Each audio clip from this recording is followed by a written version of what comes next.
Nandito naman ako ngayon sa Picnic Grove. Dito din sa Tagaytay. Meron din ditong sky rider or yung zipline. At ito yung kanilang mga restrictions. Physical restrictions or weight restrictions. Kagaya nito. 80 kilograms or 198 pounds lang yung allowed. Pero kung yung taba nyo ay kaganito, yung weight nyo ay kagaya nito, hindi na kayo pwede.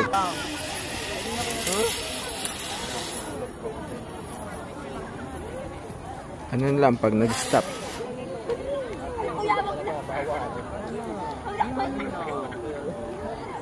Ayaw na niyang bumaba. Buntis pa yan. Kaya hanggang panood na lang siya. Mas lalo ito. Hindi talaga pwede yan. Siguro ito mga nasa 300 pounds. Ang height ay 6'7". Doon sa may mga anak ay talaga mag-i-enjoy sila dito.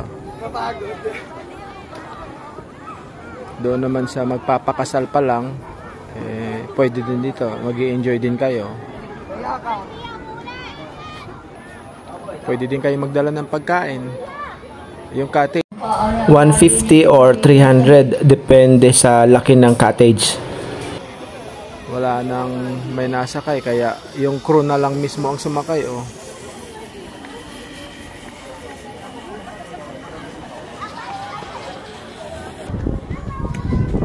Mag-i-enjoy talaga kayo dito mga kabox. Kung kasama nyo ang pamilya nyo, dala na rin kayo ng pagkain. Ito po ay Picnic Grove po ito. Bago po ito makarating dito sa People's Park in the Sky. Halos magkalapit lang po yan.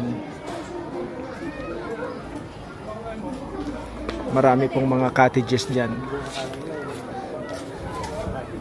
75 pesos naman per head ang bayad dito, entrance. At saka yung parking ay 50 pesos.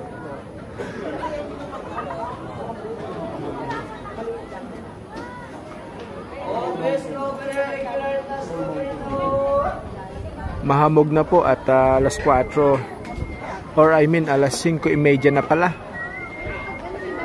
Yan, mamaya ito. At mukhang babagsak yung ulan kaya napakalamig.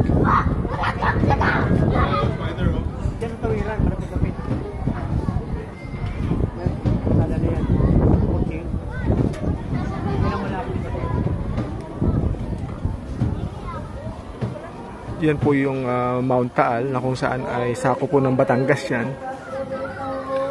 At ito namang pinagkakakitaan ng ating mga businessman ay nandito sa Taguig. Nandito sa Tagaytay. Kaya merong tampuhan ng konti yung Batangas at saka Tagaytay. Kasi yung ginagamit na view ay Batangas. Ay yung mga tao ay nasa Tagaytay lang.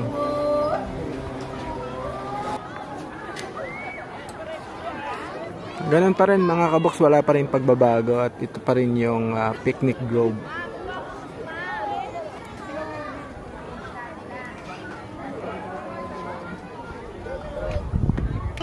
Sabi ko nga, pag ganito kataas ang height mo, hindi ka pwede sumakay dyan sa zipline. Ang height ay nasa 6'5".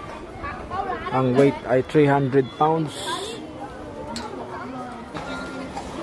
Marami din kainan dito, mga kabox. Hindi kayo magugutuman dito basta meron lang kayong budget. Bukas na po ito ng 7 in the morning hanggang 10 ng gabi. Kaya kapag may budget, pasyal po kayo dito. Ito mga kabox ay share ko lang sa inyo para ma-update kayo nang alam ninyo kung ano yung mga kalakaran sa isa sa mga tourist spot dito sa Tagaytay, yung Picnic Grove.